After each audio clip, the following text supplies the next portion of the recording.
We zijn al zo lang dicht en dat is al de tweede keer. En we krijgen eigenlijk heel weinig steun vanuit de overheid. Dus we moeten zelf even redden. En dat wordt wel penibel, zo langzamerhand. Ik ga een proteïnkepen dienen voor de christenzaad, dus dat weer al een klap. En nu kom ik gewoon de 3 weken langer doorheen. Ja, dat is wel, protte omzet was het weer misrinst. En wat ik zei, de verste lessen erin hebben we ook gewoon terug. Mijn spaarpotje, mijn pensioen spreek ik aan. Ze zei dat ze wel hulp bieden, maar dan moest een bepaalde criteria voldoen. En er voldoet eigenlijk 90% van alle schoonheidsspecialisten en kappers voldoen daar helemaal net aan.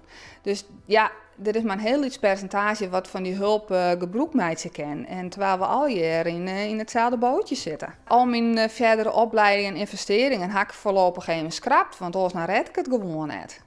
Dus ik moet het even waar ze snel is. Ik had een collegaatje en die had ik dus inderdaad nog steeds net in verste dienst. Nou, gewoon omdat ik net zeker weet hoe het aan rent.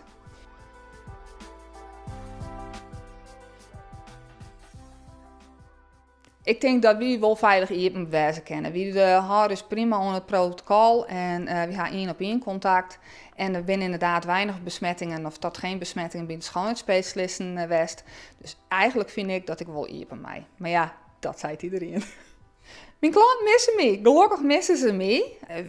Jood stuurt de telefoon en de mail sturen we helemaal vol met berichtjes van mensen die gelijk weer een afspraak inplannen voor 10 februari. Want zo zie je dat ze me zei, ik zat dan over uit als catwiesel. Die had veel overbeharing. En ja, die is blij met mijn mondkapje, want die zei, dan zit er in ieder geval wat voor. Maar psychisch had ze er wel heel veel last van.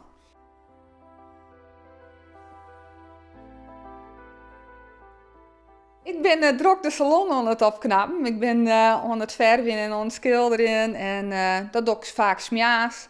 En 's middags ben ik met de salon bezig. En ben ik wat mijn opleidingen, online opleidingen bezig. Die vaak gratis binnen. Nou, die volg ik wat. Ik werk de website bij. Nou, ik heb wat contact met klanten. Nou, zo kom ik de tijd wel wat terug.